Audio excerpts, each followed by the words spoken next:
Alright, gonna go all over the place on this record. I got my notes just scattered about here and there, so this may be more of a stream of consciousness as opposed to a linear developed video. But here it goes. Whoa! What a jump!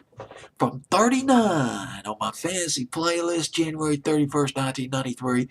From 39 to number 20, The Spin Doctors with Two Princes. It was from the Pocket Full of Kryptonite. My favorite song off that album, Jimmy Olsen Blues. Hitline, Muzak's Hitline pushed the hell out of Jimmy Olsen's Blues. It made me feel good. It was such an eclectic piece of music. Jimmy Olsen's Blues, a reference to Jimmy Olsen. Jimmy Olsen from Superman. Jimmy Olsen had a crush on Lois Lane. He was attracted to the lovely Lois Lane, but Lois Lane had a crush, had romantic feelings towards Superman, maybe Clark Kent. Thus, Jimmy Olsen Blues. I just loved it. I listened to that song on Hitline, Jimmy Olsen Blues, and I just, oh God, one of the most satisfying moments in my life is just listening to that song. It was almost like listening to, I don't know, maybe an obscure Doobie Brothers album cut.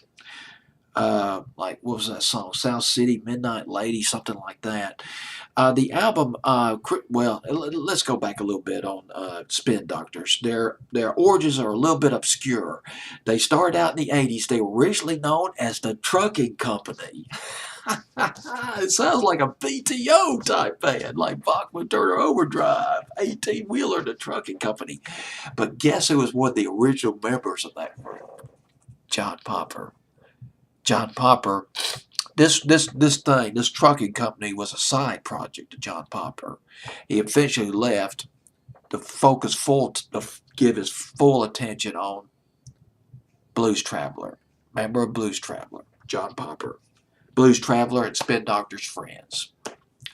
Trucking company eventually became the Spin Doctors. They signed a deal with Epic Sony in 1991. They came out with a live album in early 1991, and then now this is interesting. They released Pocket Full of Kryptonite in the summer of 1991, but it was ignored initially. The Spin Doctors did not give up. They toured extensively. Um, they appeared on Saturday Night Live. They did Saturday Night Live back in the fall of 1992, which helped sales of Pocket Full of Kryptonite. And they also, the thing that broke them in, well, they were developing a grassroots following in 1991, going into 92.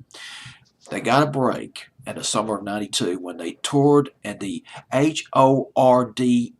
Horde Festival. They shared the stage with jam bands like their friends, the Blues Travelers, Widespread Panic, and Fish. Now, these groups were not big on the top 40 charts. They were not commercially viable per se, but particularly Fish generated hordes of fans. I mean, we're talking die-hard fans. Fish was known as the '90s version of the Grateful Dead. Even though the Grateful Dead, they only had one top 10 hit, they had legions of dedicated, loving followers, such is the case with Fish. You go to a Fish fan and they'll tell you all the songs they know by Fish. None of them hits, but they are songs that they love. Spin Doctors got themselves a break when they performed with Fish, and Widespread Panic, who also had their legions of dedicated followers. These were alternative bands that were just played on college radio stations.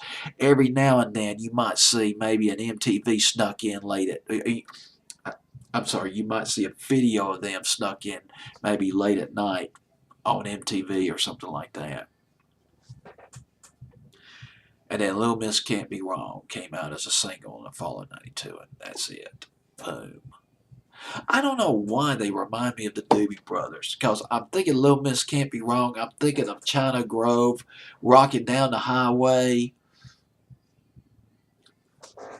I guess it's just got that feel, that 70s, more of a 70s classic rock record than an alternative song, perhaps. Little Miss Can't Be Wrong, and Little Miss Can't Be Wrong, and then Two Princes came out, and this went to number 7 in the U.S., number 2 in Canada, number 3 in England. Group from New York City originally, Spin Doctors. With one other thing, I just got to mention this because Pocket Full of Kryptonite was their biggest album.